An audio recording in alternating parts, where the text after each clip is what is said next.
some of the challenges faced by the homeless population in Nashville. Ms. CGreenlee, and of course Ms. Greenlee is an activist, a person who is involved with the homeless population in Nashville, and a homeless person himself, Mr. Daniel Brown from St. Louis, Missouri, who will also talk about his efforts in terms of trying to better himself and move beyond homeless and some of the challenges that he has to face. And of course, Mr. Brown and Ms. Greenlee, let me welcome the two of you to the show this morning. Thank you.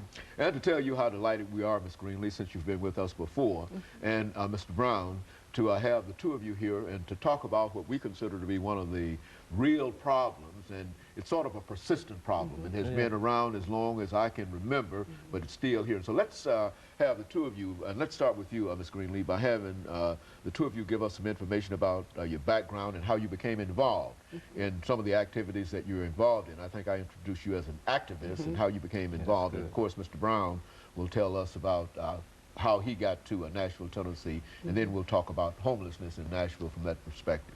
All right. Okay. Well, I became involved because I was homeless myself for around almost 11 years.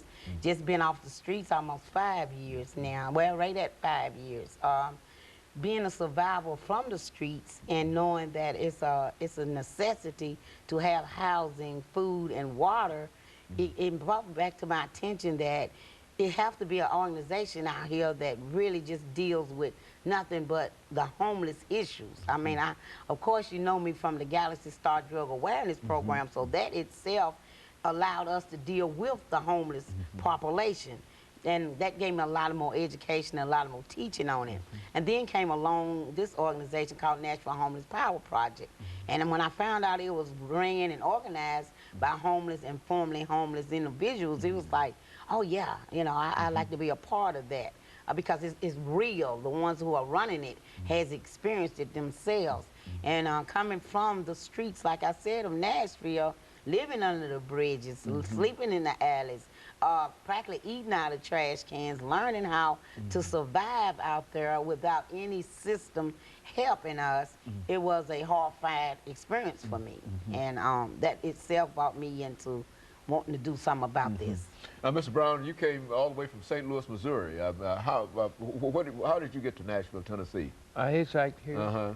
All the way from St. Louis? Yeah, I met a trucker when I was hitchhiking, and he brought me all the way in. Well, is this your first city that you've stopped in, or have you moved around from one city to another? I moved around to 2 other cities. Went to Dallas, Texas, and past Houston and all that. But this is about the second city that I came to. So you've had experiences in Dallas and in Houston in terms of being homeless. What do you say in terms of when you look at the homeless population and the homeless situation in Nashville? How would you compare that to Dallas and to Houston from your own experiences? Well, it's a whole lot bigger. They don't, in Dallas, they don't have they homeless out like that, you know, and so it's kind of like wide out here, and it's getting worse and worse, here in Nashville. Okay, and so it's when you say Dallas does not have its homeless out like that, what are you saying? It conceal them some kind of way. You don't really see them. You never can see the homeless. Not in Dallas. You know, I think that might be, Ms. Greenlee, one of the complaints that a lot of folks make. That, as a matter of fact, it's one of the complaints that I make in terms of the homeless population. Because when we start talking about a count, how many people are we actually talking about from your project and the things that y'all talked about? Oh, close to 5,000. I know we had counted last time, we was at 4,200, but we're not counting the ones that's in the hospitals, in jails, in hotels, or just sleeping on their kinfolk's couch or strangers' couches. It's a big problem with us homeless people laying around everybody's yard, in front of their businesses, and on bus stops, even in your cars. But we have let them know that it's not but one way to solve this, and that is to give us low-income housing. You'll keep fussing about how the homelessness is lazy bums, don't want nothing, don't want to work. but you're not really looking at that this is not our fault.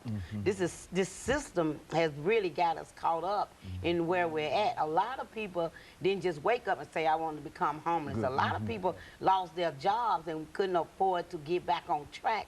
A lot of people made a mistake like me 12 to 20 years ago and got a felon on their racket and just couldn't get it expunged. So now 30 years later, you get ready to have a job or have a house and you get turned down because of your felon. A lot of people have mental status that they just can't get the health service that they need. So I'm just here just crying out to the community that I think it's time for this generation to stop focusing on how lazy, how bums is. And Ms. Greenlee, let me interrupt here for this first commercial break, after which we'll be back and continue this conversation. We'll be back with you following this short commercial break. Hi. We're talking to Ms. Clemmy Green.